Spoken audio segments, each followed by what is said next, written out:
Cümleten selamun aleyküm hanımlar. Divapatik YouTube kanalıma hepiniz hoş geldiniz. Bugün birlikte çok güzel, çok şık bir iki şiş patik yapacağız. Ben patiğimde koyu mavi, sarı ve beyaz olmak üzere 3 tane normal patiklik ip kullandım.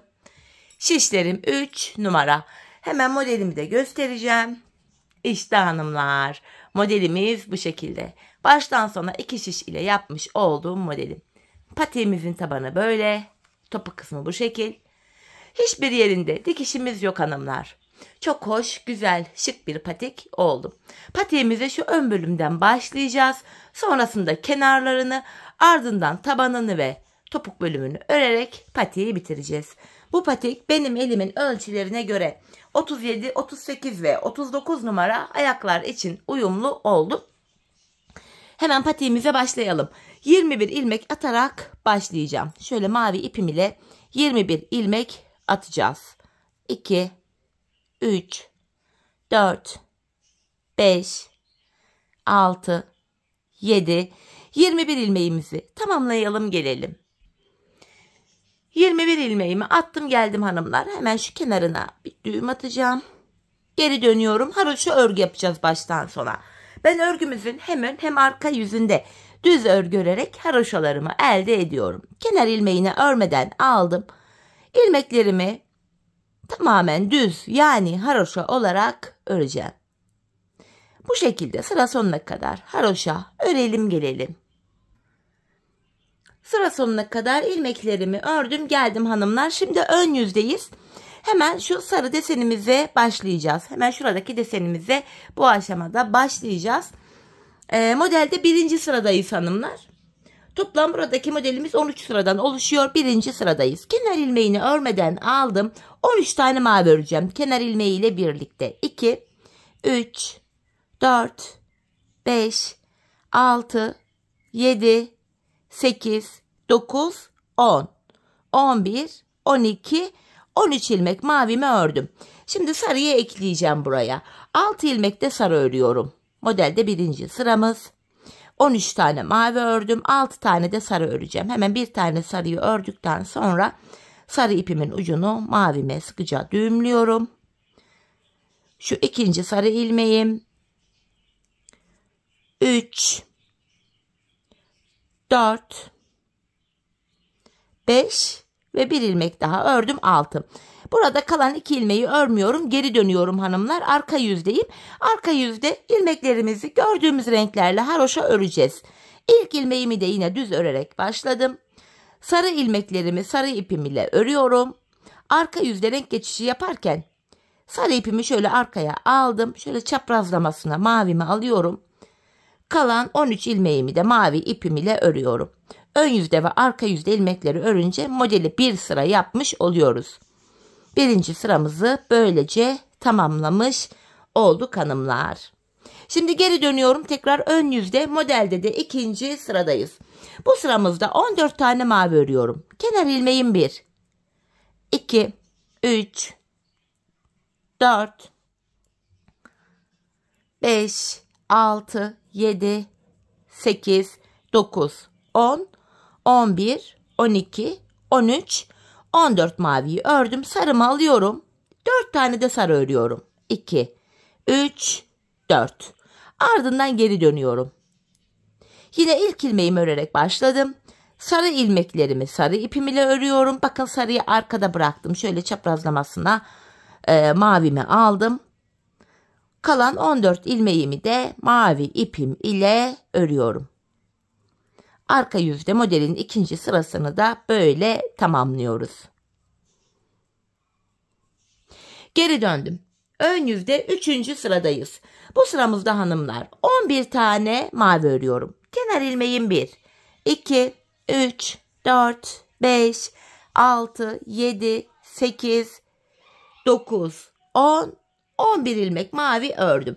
Şöyle yine çaprazlamasına bakın sarıyı mavinin altından geçirerek alıyorum. 6 tane sarı öreceğim. 1, 2, 3, 4, 5, 6. Tekrar geri dönüyorum. Sarı ilmeklerimi sarı ipim ile düz öreceğim. Mavi ilmeklerimi de mavi ipim ile düz öreceğim. Model kurulumunu sadece ön yüzde yapıyoruz.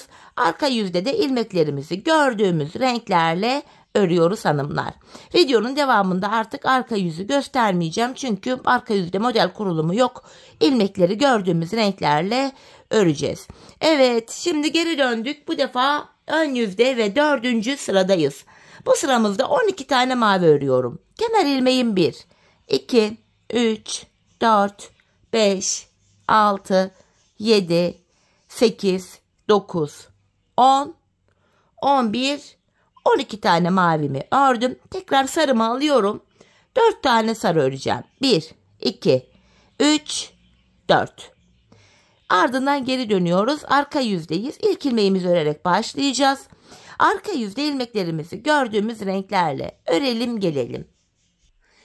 Evet hanımlar, şimdi ön yüzdeyiz ve modelde 5. sıradayız. 9 mavi öreceğim. Kenar ilmeğim 1, 2, 3, 4, 5, 6, 7, 8, 9. Sarımı alıyorum. 6 tane de sarı örüyorum. 1, 2, 3, 4, 5, 6. Ardından geri dönüyoruz. Yine arka yüzde ilk ilmeği örerek başlayacağız. Sarı ilmekleri sarı, mavi ilmekleri de mavi ile örelim gelelim. Evet hanımlar, yeniden ön yüzde ve modelde 6. sıradayız. 10 mavi öreceğim. Kenar ilmeğim 1, 2, 3, 4, 5, 6, 7, 8, 9, 10. Tekrar sarımı alıyorum. 4 tane sarı öreceğim. 1, 2, 3 ve 4. Tekrar geri dönüyoruz. Arka yüzdeyiz. Yine ilk ilmeği düz örerek başlayacağız. Arka yüzde ilmeklerimizi örüp gelelim.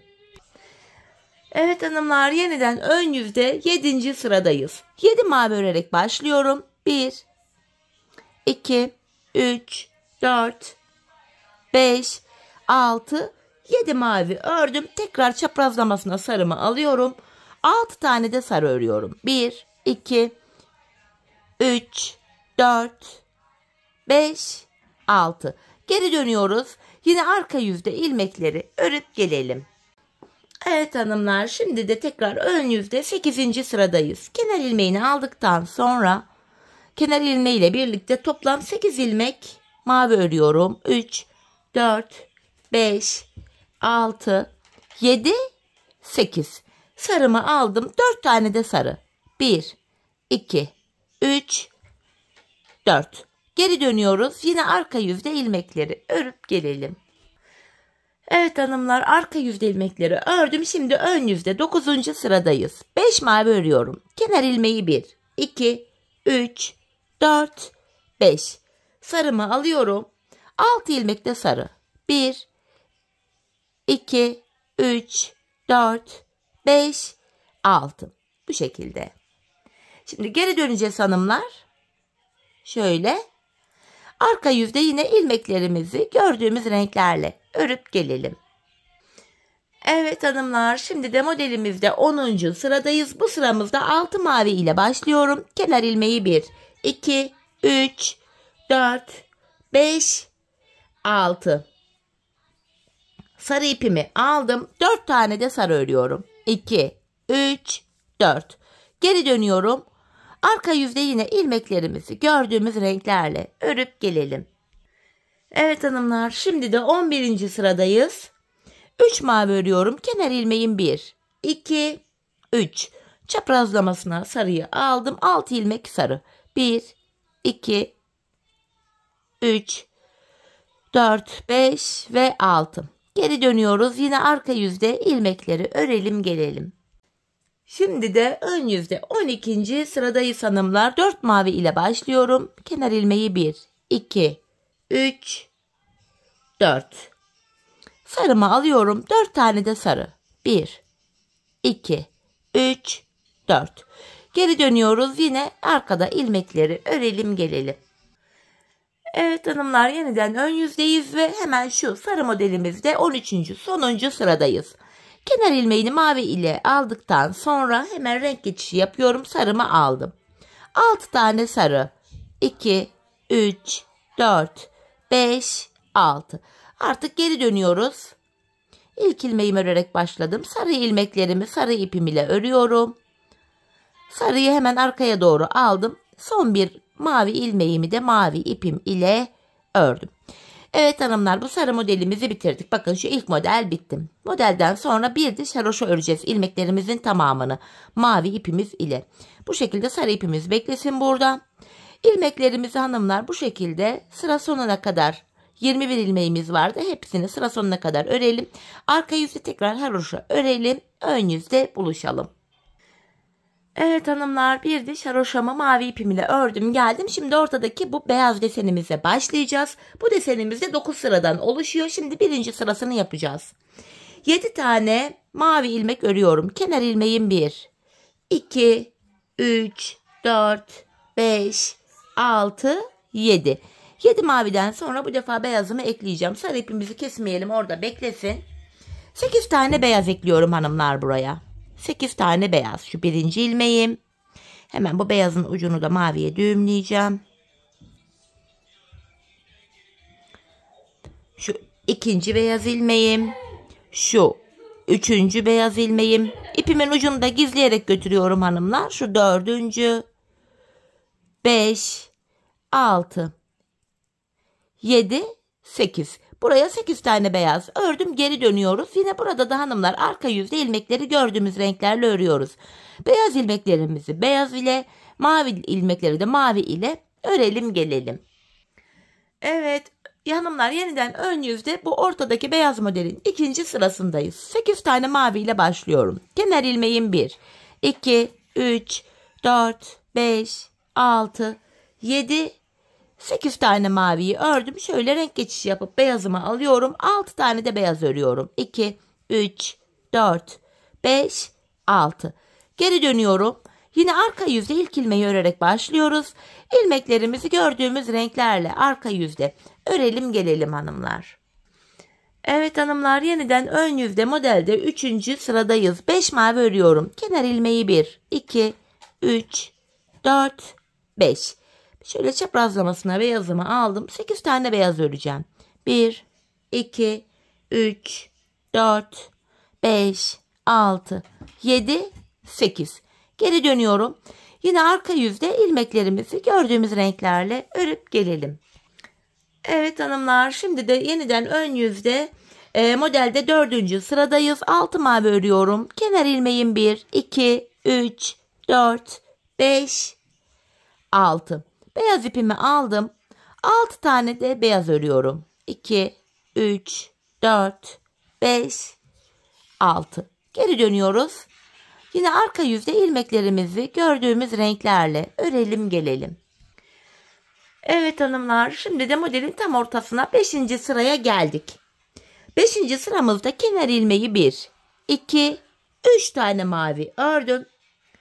Hemen şuradan beyazımı alıyorum. 14 tane beyaz öreceğim. 1, 2, 3, 4, 5, 6, 7, 8, 9, 10, 11, 12, 13, 14. 14 tane beyaz ördüm. Geri dönüyorum. Arka yüzde yine ilmekleri gördüğümüz renklerle örelim gelelim. Evet hanımlar, arka yüzde ilmeklerimi ördüm. Şimdi modelde 6. sıradayız. Bu sıramızda 6 mavi örüyorum. Kenar ilmeğim 1, 2, 3, 4, 5, 6. Beyazımı aldım. 6 ilmekte beyaz öreceğim. 1, 2, 3, 4, 5 ve 6. Geri dönüyorum. Arka yüzde yine ilmeklerimizi örelim gelelim. Evet hanımlar, yeniden ön yüzde ve modelde 7. sıradayız. 5 mavi örüyorum. Kenar ilmeğim 1, 2, 3, 4, 5. Çaprazlamasına beyazımı aldım. 8 tane de beyazım var. 1, 2, 3, 4, 5, 6, 7 ve 8. Geri dönüyoruz. Yine arka yüzde ilmeklerimizi gördüğümüz renklerle örelim gelelim. Evet hanımlar, şimdi de modelde 8. sıradayız. 8 tane mavi örüyorum. Kenar ilmeği 1, 2, 3, 4, 5, 6, 7, 8. Beyazımı aldım. 6 tane de beyaz öreceğim. 1, 2, 3, 4, 5, 6. Geri dönüyoruz. Yine arka yüzde ilmeklerimizi örelim gelelim. Evet hanımlar, şimdi de bu orta beyaz modelimizde 9. yani sonuncu sıradayız. Bu sıramızda 7 mavi örerek başlıyorum. Kenar ilmeği 1, 2, 3, 4, 5, 6, 7. Beyazımı alıyorum. 8 tane de beyaz öreceğim buraya. 1, 2, 3, 4, 5, 6, 7 ve 8. Geri dönüyoruz. Yine hanımlar arka yüzde ilmeklerimizi örüp gelelim.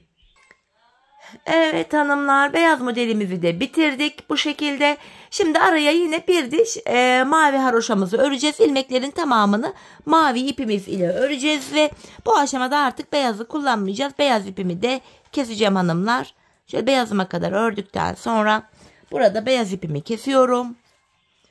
Patiğimiz sökülmesin diye ben ucunu düğümleyeceğim. Burada hanımlar bu ilmeğimi örerken de bakın beyazımı arkadan gizleyerek götüreceğim. Şöyle. İlmeklerimizi hanımlar sıra sonuna kadar örelim. Arka yüzde de tekrar haroşamızı mavi ipimiz ile örelim. Ön yüzde buluşalım. Evet hanımlar, buraya bir diş haroşamı ördüm geldim. Şimdi patiğimizin şu kenarına bu ilk başta yaptığımız modelin aynısını yapacağız. Fakat bu defa tersten başlayarak gidecek. Yine bu model 13 sıradan oluşan modelimizde bu defa birinci sıradayız. Bu sıramızda hanımlar kenar ilmeğini aldıktan sonra mavi ile aldıktan sonra modelde birinci sıramız, tekrar ediyorum. Alttan şöyle sarı ipimi alıyorum. Biraz esnek bırakalım arkada gergin durmasın. Şöyle biraz bakın gevşek bir şekilde bıraktım. Burada 6 tane sarı öreceğim. 3, 4, 5, 6. Patiğimizin taban bölümünde ilmekler çıkarırken bu kenardan bu sarı ipimizi de gizleyeceğiz. Arkada öyle görünmeyecek hanımlar. 6 sarıdan sonra yine geri dönüyoruz. Arka yüzde ilmeklerimizi gördüğümüz renklerle örüyoruz. Bu şekilde yine son bir mavi ilmeğim. Burada şöyle çaprazlamasına mavimi alıyorum. Şöyle bir maviyi mavi ile örüyorum. Bu şekilde. Tekrar geri döndük hanımlar. Modelde şimdi de ikinci sıramız. Bu sıramızda 4 tane mavi öreceğim. Kenar ilmeğim 1, 2, 3, 4. Sarımı alıyorum. 4 tane de sarı örüyorum. 1, 2, 3, 4. Geri dönüyoruz. Yine arka yüzde ilmeklerimizi örelim gelelim. Evet, şimdi de modelimizde 3. sıradayız hanımlar. Bu sıramızda 3 tane mavi örüyorum. Kenar ilmeğim 1, 2, 3. Sarımı alıyorum. 6 tane de sarı var. 1, 2, 3, 4, 5, 6. Geri dönüyoruz. Yine arka yüzde ilmeklerimizi gördüğümüz renklerle örelim gelelim. Evet, şimdi de modelimizde 4. sıradayız hanımlar. 6 tane mavi öreceğim. Kenar ilmeğim 1, 2, 3, 4, 5, 6. Sarımı alıyorum. 4 tane de sarı. 1, 2, 3 ve 4. Geri dönüyoruz. Yine arka yüzde ilmekleri örelim gelelim. Evet hanımlar, şimdi de ön yüzde modelde 5. sıradayız. Bu sıramızda 5 mavi örüyorum. Kenar ilmeği 1, 2, 3, 4, 5. Sarı ipimi aldım.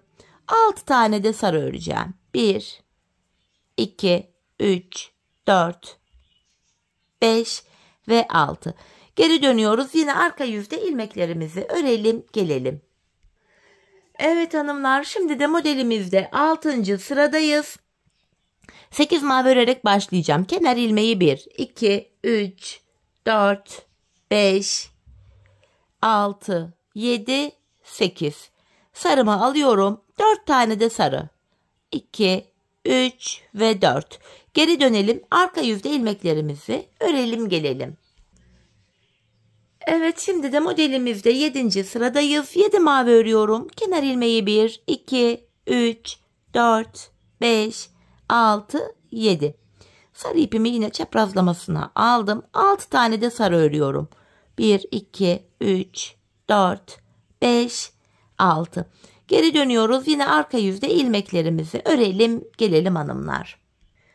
Evet hanımlar, şimdi de modelde 8. sıradayız. 10 mavi ile başlıyorum. Kenar ilmeği 1, 2, 3, 4, 5, 6, 7, 8, 9, 10. Tekrar sarı ipimi aldım. 4 tane de sarı. 2, 3, 4. Yine arka yüze döndük. Arka yüzde ilmeklerimizi örelim gelelim hanımlar. Evet hanımlar, şimdi de modelde 9. sıradayız. Bu sıramızda 9 mavi örerek başlıyorum. Kenar ilmeğim 1, 2, 3, 4, 5, 6, 7, 8, 9. Sarımı alıyorum. 6 ilmek de sarı. 1, 2, 3, 4, 5 ve 6. Yine geri dönüyoruz. Arka yüzde ilmekleri örelim gelelim. Evet hanımlar, şimdi de modelimizde 10. sıradayız. 12 mavi örerek başlıyorum. Kenar ilmeği 1, 2, 3, 4, 5, 6, 7, 8, 9, 10, 11, 12. Yine sarımı aldım. 4 tane de sarım var. 2, 3 ve 4. Geri dönüyoruz. Yine arka yüzde ilmeklerimizi örüp gelelim. Evet hanımlar, şimdi de modelimizde 11. sıradayız. 11 mavi örerek başlıyorum. Kenar ilmeğim 1, 2, 3, 4, 5, 6, 7, 8, 9, 10, 11. Sarıyı alıyorum. 6 ilmek de sarı öreceğim. 1, 2, 3, 4, 5 ve 6. Tekrar geri döndük. Yine arka yüzde hanımlar ilmeklerimizi örelim ve gelelim. Evet, yeniden ön yüzde ve modelde 12. sıradayız. 14 mavi örerek başlıyorum. Kenar ilmeği 1, 2, 3, 4, 5, 6, 7, 8, 9, 10, 11, 12, 13, 14. Sarımı alıyorum. 4 tane sarı. 1, 2, 3 ve 4. Geri dönüyoruz. Yine arka yüzde ilmeklerimizi örelim gelelim. Evet hanımlar, artık modelimizde 13. ve sonuncu sıramıza geldik. 13 mavi öreceğim. Kenar ilmeğim 1, 2, 3, 4, 5, 6, 7, 8, 9, 10, 11, 12, 13. Mavimi alıyorum. Sarımı aldım. 6 ilmek de sarı. 2, 3, 4, 5, 6. Tekrar geri dönüyoruz. Arka yüzde yine ilmeklerimizi haroşa örüp gelelim. Evet hanımlar, arka yüzde ilmeklerimi ördüm. Bakın modelimiz bitti. Şimdi model bittiği için şuraya bir diş haroşa daha öreceğiz mavi ipimiz ile. Artık sarıyı da kesip arkaya düğümleyebiliriz. İlmeklerimizin tamamını sıra sonuna kadar haroşa örelim. Arka yüzde de tekrar haroşa örüp ön yüzde buluşalım. Evet hanımlar, bir diş haroşamı mavi ipim ile ördüm geldim. Şimdi ön yüzdeyim. Tekrardan kenar ilmeğini aldım. İlmeklerimi ön yüzde mavi ipim ile örmeye devam ediyorum.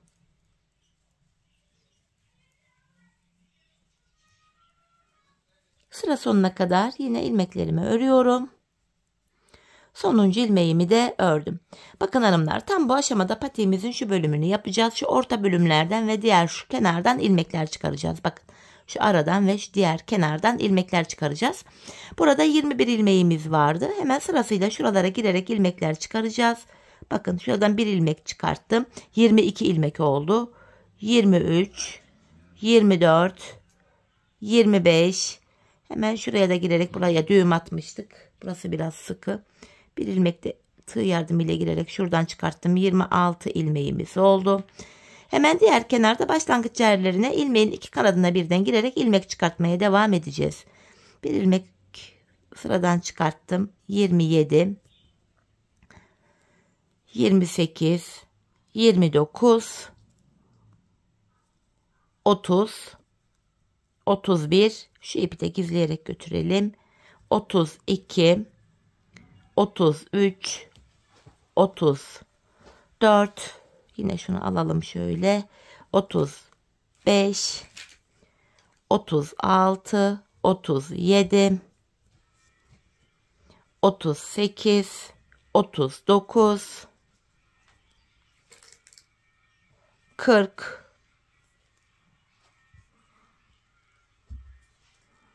şöyle şu 41. ilmeğimiz,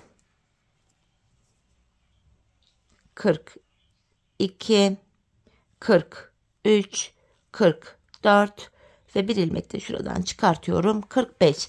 Şuradan toplamda hanımlar 45 adet ilmeğimizi çıkarttık. Şimdi yapacağımız işlem şu: 45 ilmeğimiz var. Geri dönüyorum. Kenar ilmeğini örmeden aldım. Arka yüzdeyiz. İlmeklerimizi hanımlar sıra sonuna kadar 45 ilmeğimizin hepsini sıra sonuna kadar haroşa olarak örelim gelelim.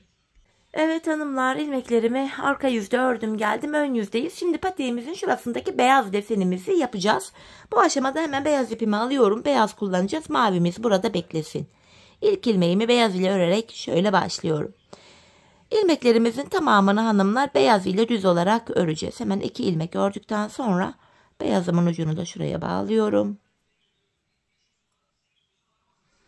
Hanımlar sıra sonuna kadar ön yüzdeyiz. İlmeklerimizin tamamını beyaz ipimiz ile haroşa yani düz olarak örelim gelelim. Sıra sonuna kadar ilmeklerimi ördüm. Geri dönüyorum hanımlar. Yine kenar ilmeğini örmeden aldım. Bu defa tekrar ilmeklerimi arka yüzde de haroşa yani düz olarak öreceğim. Yine sıra sonuna kadar ilmeklerimizi bu şekilde haroşa örelim gelelim. Evet hanımlar, ilmeklerimi ördüm. Beyaz ile buraya bir diş haroşa oluştu. Şimdi modeli oluşturacağız. Kenar ilmeğini aldıktan sonra ikinci ilmeğimi ördüm. Ardından ipimi şişime doluyorum. Ajur yaptım. Öndeki 2 ilmeğimi keserek örüyorum. İpimi şişime doladım. Öndeki 2 ilmeğimi keserek örüyorum. İpimi şişime doladım. Öndeki 2 ilmeğimi keserek örüyorum. İpimi şişime doladım. Öndeki 2 ilmeğimi keserek örüyorum. İlmeklerimizi sıra sonuna kadar bu şekilde yapacağız. İpimizi şişimize doluyoruz ve öndeki 2 ilmeği keserek örüyoruz. İpimizi şişimize doladık. Öndeki 2 ilmeği keserek örüyoruz. Modelimizi bu şekilde tamamlayalım gelelim. Evet hanımlar, sıra sonuna kadar ördüm. Bakın son 3 ilmek kaldı. Tekrar ipimi şişime doladım. Öndeki 2 ilmeğimi kestim ve sonuncu ilmeğimi düz ördüm. Geri dönüyoruz. Modelde 4. ve sonuncu sıramız. Kenar ilmeğini aldıktan sonra bu ilmeklerimizin tamamını yine düz olarak yani haroşa olarak örüyoruz. Modelimiz bu kadardı hanımlar. Şöyle bakın, şeklimiz oluştu. Sıra sonuna kadar ilmeklerimizi düz örelim gelelim.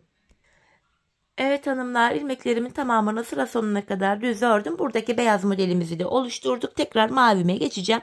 Artık mavi haroşa öreceğim burada. İlmeklerimi mavi ile öreceğim. Hemen şöyle 2 ilmek ördükten sonra artık beyazla da işimiz kalmadı. Beyazımı da kestim. Ucunu maviye düğümlüyorum. 2 tane düğüm attım buraya. Hanımlar, ilmeklerimizi mavi ile haroşa öreceğiz. Şu an ön yüzdeyiz. İlmeklerimizi sıra sonuna kadar mavi ipimiz ile örelim. Arka yüzde tekrar mavi ile haroşa örelim. Ön yüzde buluşalım. Evet hanımlar, ön yüzde ve arka yüzde ilmeklerimi ördüm. Burada bakın bir diş mavi haroşamız oluştu. Şimdi tekrar ön yüzdeyiz. Kenar ilmeğinden sonra yine ön yüzde ilmeklerimizi düz olarak örelim. Sıra sonuna kadar gelelim. Orada buluşalım. Sıra sonuna kadar ilmeklerimi ördüm. Şimdi geri dönüyorum. Artık burada hanımlar şu patiğimizin orta kısmı için kesimler yapacağız. Şişimizde 45 ilmeğimiz vardı. Kenar ilmeğiyle birlikte toplam 20 ilmek öreceğim. Kenar ilmeği 1, 2, 3, 4, 5, 6, 7, 8, 9, 10, 11, 12, 13, 14, 15, 16, 17, 18, 19, 20. 20 ilmek ördüm. Ortada 5 ilmek keseceğim. İkişer ikişer toplayarak kesiyorum. Şu birinci kesimim. 2, 3, 4, 5. 5 ilmek kestim hanımlar. 20 ilmek ördüm. 5 kestim. Zaten şişimizde 45 ilmek vardı.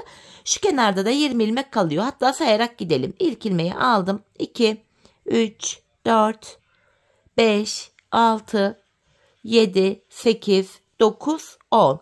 11, 12, 13, 14, 15, 16, 17, 18, 19, 20. Gördüğünüz gibi burada da 20 ilmek kaldı. Şimdi hanımlar patiğimizin şu kenarlarını öreceğiz. 20 ilmek ile önce sağ kenarı öreceğim. Ardından sol kenarı.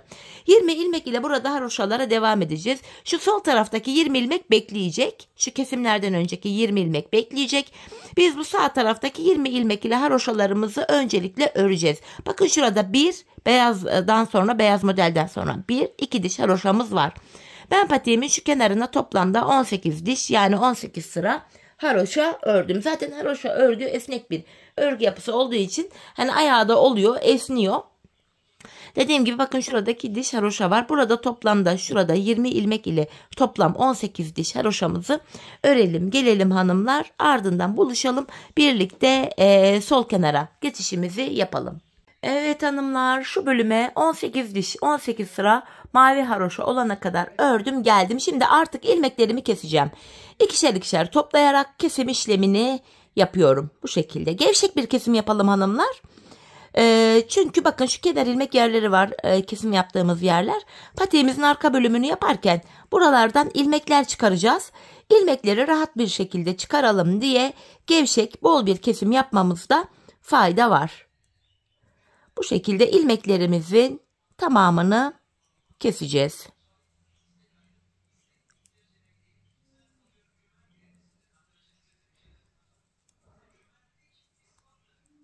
Son bir ilmeğim kaldı. Onu da kesiyorum. Şu kenarımız sık olsun, açılmasın diye şöyle de 2 tane zincir yaptım buraya. İpimi kesiyorum. Evet, sağ kenarı tamamladık. Şimdi sol kenarımızı öreceğiz hanımlar. Ön yüzden başlayarak mavi ipimi buraya ekleyeceğim.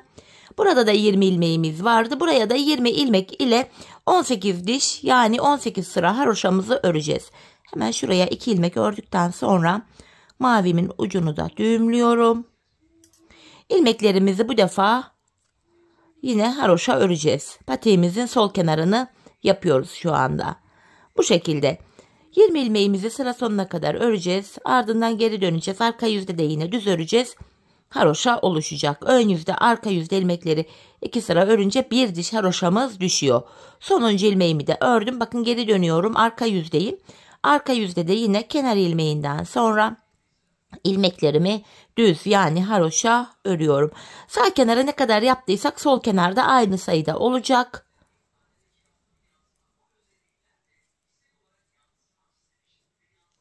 Sonuncu ilmeğimi de ördüm. Şöyle baktığımız anda hanımlar şurada da 1, 2, 3 diş haroşamız oldu. Ben şu kenara 18 diş, yani 18 sıra haroşa yapmıştım. Buraya da aynı sayıda haroşalarımı yapacağım. Şimdi patiğimizin sol kenarını da sağ kenarda olduğu gibi tamamlayalım, gelelim. Evet hanımlar, sol kenarını da yaptım. Buraya da 18 diş haroşamı ördüm. Şimdi buradaki ilmeklerimi de şu anda ön yüzdeyim. Yine ikişer ikişer toplayarak kesiyorum. Patiğimizin üst bölümünü bu şekilde burada tamamlamış olduk. İlmeklerimin tamamını keseceğim. Yine gevşek bir kesim yapıyorum. Dediğim gibi bu kenarlardan patiğimizin arka bölümünü yaparken bakın şuralardan ilmekler çıkaracağız. İlmekleri rahat çıkartıyoruz böyle gevşek kesim yapınca. Şöyle ilmeklerimi güzelce kesiyorum. Son bir ilmeğim kaldı. Onu da kestim. Şimdi bu aşamada patiğimizin tabanını öreceğiz hanımlar. Yine şöyle bakın, bir tık uzun şiş kullanacağım tabanımı örerken. Dileyen misinalı şiş de kullanabilir. Şimdi şuralara kenar ilmek yerlerine girerek sırasıyla ilmekler çıkaracağım. Bakın ilk kenar ilmek yerine ilmeğin 2 kanadına birden girerek ilmeğimi çıkarttım. Böyle sırasıyla kenar ilmek yerlerine girerek ilmeklerimi çıkarıyorum. Bakın şu anda 6 ilmek oldu. 7, 8, 9, bu şekilde hanımlar diğer uca kadar ilmekler çıkaracağız. Yani şu uca kadar. Ben buradan şu diğer uca kadar toplamda 83 ilmek çıkarttım. Şimdi ilmeklerimizi çıkaralım, gelelim. Diğer uca kadar ilmeklerimi çıkarttım, geldim. Şimdi geri dönüyorum hanımlar. Arka yüzdeyim. Kenar ilmeğini örmeden alıyorum. Yine ilmeklerimi haroşa, yani düz olarak örüyorum. Bu şekilde ilmeklerimizi sıra sonuna kadar haroşa örüp gelelim. Evet hanımlar, sıra sonuna kadar ilmeklerimi ördüm. Şimdi ön yüzdeyim. Burundan başlayarak tabanımıza geçeceğiz. Şişimizde 83 ilmeğimiz vardı. Buruna 7 ilmek ayırıyoruz. Geriye 76 ilmek kalıyor. 76 ilmeği de iki yana eşit paylaştırınca yanlara 38'er ilmek düşüyor. Öncelikle tabanımızı yapabilmek için kenar ilmeğim ile birlikte toplam şu kenarımıza 38 adet ilmeğimizi öreceğiz. Şimdi 38 ilmeğimizi bu kenara örüp gelelim. Evet hanımlar, buraya 38 adet ilmeğimi ördüm. Patiğimin burun kısmı için de 7 ilmek daha öreceğim. 1, 2, 3, 4, 5, 6, 7. Saydığımızda şu sol kenarda da 38 kaldı. 7 ilmekten sonra geri döndüm. İpimiz bu aşamada hep karşıda olacak ve ilk ilmeği örmeden alacağız. İkinci ilmeğimi ördüm. 3, 4, 5, 6, 7 ilmeğimi ördüm. Tekrar geri dönüyorum. 7 ilmek ile buraya bir diş haroşa düştüm. Tabanda 13 ilmek olana kadar yanlardan her seferinde birer birer ilmek alacağız. Yine ipim karşıda, ilkini örmeden aldım. 7 ilmeğimi öreceğim. 3, 4, 5, 6, 7. Yan taraftan bir ilmek örerek ortaya ekledim. 8 oldu. Geri dönüyorum. İpim karşıda ve ilkini örmeden aldım. 8 ilmeğimi öreceğim. 4, 5, 6, 7, 8. Şimdi de şu kenardan bir ilmek örerek ortaya ekledim. 9 oldu. İpim karşıda, ilkini örmeden aldım. 9 ilmeğimi öreceğim. 4, 5, 6, 7, 8, 9. Bir ilmek de kenardan alarak ördüm. 10 oldu. Geri dönüyorum. Tekrar ipim karşıda, ilkini örmeden aldım. Şimdi de 11 ilmeğimi öreceğim. 5, 6, 10 ilmeğimi öreceğim. Çok pardon. 4, 3 daha 7, 8, 9, 10. Bir ilmek de şu kenardan alarak ortaya ekledim. 11 oldu. Tekrar geri döndüm. Yine ipim karşıda, ilkini örmeden aldım. 11 ilmeğimi öreceğim. 4, 5, 6, 7, 8, 9, 10, 11. Bir ilmek de şu kenardan ördüm. Ortaya ekledim. 12 oldu. Yine geri döndüm. İpim karşıda, ilkini örmeden aldım. Şimdi de 12 ilmeğimi örüyorum. 5, 6, 7, 8, 9, 10, 11, 12. Bir ilmek de kenardan alarak ördüm. 13. Artık 13 ilmek ile kesimlere geçeceğiz hanımlar. Bakın burun kısmında oval bir görüntü oluştu. Yapacağımız işlem şu. Tabanda 13 ilmeğimiz var. 12'yi öreceğiz. 13. de kesimi yapacağız. Yine ipim karşıda, ilkini örmeden aldım. 2, 3, 4, 5, 6, 7, 8, 9, 10, 11, 12'yi ördüm. 13. ilmekte yandan da bir ilmek alıp ikisini kesiyorum. Kesimden sonra geri dönüyoruz. Yine ip karşıda ve ilk ilmeği örmeden aldık. Tekrar 12 ilmeğimi öreceğim. 4, 5, 6, 7, 8, 9, 10, 11, 12. 13. ilmekte yandan da bir ilmek alıp kesimi yapıyoruz. Tabanımız 13 ilmekle böyle örülüyor. Her seferinde ilmek saymaya gerek yok. Taban ile kenar arasında boşluk bir görüntü var. Tabanda son bir kalana kadar öreceğiz hanımlar. Bakın saymadan gidiyorum. Tabanımda son bir ilmeğim kalana kadar yine ilmeklerimi örüyorum. Bakın son bir ilmeğim. Bunu örerken yandan da bir ilmek alıp ikisini kestim. Geri dönüyorum. Yine ipim karşıda, ilkini örmeden aldım. Yine tabanda son bir kalana kadar öreceğim. Bakın taban ile kenar arasında ayrık bir görüntü var. Saymadan örüyorum ilmeklerimi. Bakın tabanda son bir kaldı. Bunu örerken yandan da ilmek alıp ikisini kestim. Kesimden sonra yine geri dönüyoruz. Patiğimizin tabanı 13 ilmek ile bu şekilde örülecek. Biz bu kesme işlemine sağ ve sol şişimizdeki ilmekler bitene kadar devam edeceğiz hanımlar. Şişimizde kesim sonunda sadece tabanda kullandığımız 13 ilmeğimiz kalacak. Şimdi hep birlikte tabanımızı örüp gelelim. Evet hanımlar, tabanımızı ördüm geldim. Şişimde sadece 13 ilmeğim kaldı. Şimdi bu 13 ilmek ile patiğimizin arkasını öreceğiz. Bu aşamada hanımlar yine haroşaya devam ediyoruz. İpim karşıda, şu an bakın ön yüzdeyim. İlk ilmeğimi örmeden aldım. Şişimde son 2 ilmek kalana kadar öreceğim. Bu şekilde. Bakın son 2 ilmeğimi keserek ördüm. Böylece burada hanımlar 12 ilmek kaldı. Çünkü bir ilmeği kestik. Bu aşamada bakın şurada kenar ilmek yerleri var. Şuradaki ilk kenar ilmek yerine girerek ilmeğin iki kanadına birden girerek ilmek çıkarttım. Tekrar 13 ilmeğimiz oldu. Bu şekilde hem patiğimizin arkasını örmüş oluyoruz hem de arka bölüm şu kenarlara eklenmiş oluyor. Tekrar geri dönüyorum. İpim karşıda ve ilk ilmeğimi örmeden aldım. Yine son 2 ilmeğim kalana kadar ilmeklerimi örüyorum. Tekrar son 2 ilmeğimi kestim. Bu sağ kenarda ilmek çıkarırken şöyle arkadan öne doğru girerek, bakın şuradaki ilk kenar ilmek yerine girerek şöyle ilmek çıkarabilirsiniz. Fakat ben öyle zorlandığım için geri dönüyorum. Ön yüzde hemen şuradaki kenar ilmek yerine girerek ilmek çıkarıyorum. İlmeğin 2 kanadına birden girerek ilmek çıkarıyorum. Bu şekilde kenarımız daha sağlam oluyor şuralar. Devam ediyorum. Yine diğer ilmeklerimi öreceğim. Arka bölümde son 2 ilmek kalana kadar örüyoruz. Son 2 ilmeği kesiyoruz ve sıradaki kenar ilmek yerinden ilmek çıkarıyoruz. Yine bakın son 2 ilmeğimi kestim. Bir sonraki kenar ilmek yerine ilmeğin 2 kanadına birden girerek ilmek çıkarttım. Hemen şuradan. Geri dönüyorum. İpim karşıda, ilk ilmeği örmeden aldım. Yine son 2 ilmeğim kalana kadar öreceğim. Son 2 ilmeğimi kesiyorum. Geri döndüm. Burada ilmek çıkarırken ön yüzde çıkarıyordum. Hemen bir sonraki kenar ilmek yerine girerek ilmeğimi çıkarttım. Arka bölümü bu şekilde örüyoruz. Biz bu işleme bakın şuraya ve şuraya gelene kadar, yani son kenar ilmek yerlerine gelene kadar devam edeceğiz. Şimdi hep birlikte patiğimizin arkasını tamamlayalım, gelelim. Evet hanımlar, patiğimin arka bölümünü tamamladım. Geldim, şimdi yine ilmeklerimizi keseceğiz burada. İkişer ikişer toplayarak ilmeklerimi kesiyorum. Patiğimizi böylece tamamladık.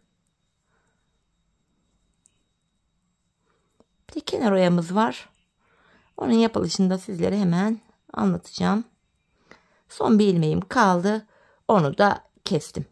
Bu aşamada şu kenarımızda tümsek bir görüntü oluşmasın diye şöyle dibine batarak burayı düzlüyorum. Evet hanımlar, patiğimizi bitirdik. Şimdi şöyle kenar oyamız var. Sarı ipimiz ile yapacağız. Buraya bir tane zincir çekiyorum. İpimi kesip ucunu gizleyeceğim. Şöyle arka ilmek aralarına girerek buradaki uçlarımızı gizleyelim. Ayağı giydikten sonra bu uçlar dışarı çıkarsa hoş görüntü olmaz hanımlar. Bu nedenle iplerimizi mutlaka gizleyelim.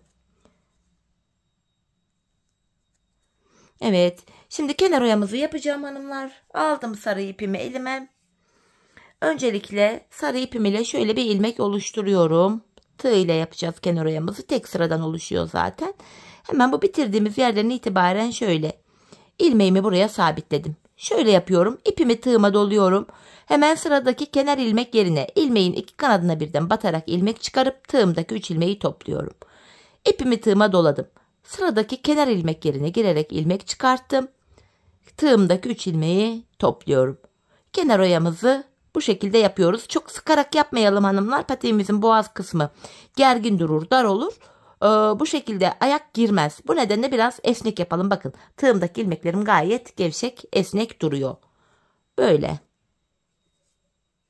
Kenar ilmek yerlerine girerek yapıyoruz. Hanımlar bu şekilde patiğimizin çevresini dolanıp geleceğiz. Ta ki ilk başladığımız yere kadar kenar oyamızı tamamlayıp gelelim. Evet hanımlar, patiğimin çevresini dolandım geldim. Yine buraya da bir zincir çekip artık ipimi kesiyorum. Patiğimiz bitti. Hemen bu ucu da gizleyeceğim. Şöyle sarı ilmek aralarına girerek bunu da güzelce gizliyorum. Patiğimiz bu kadardı.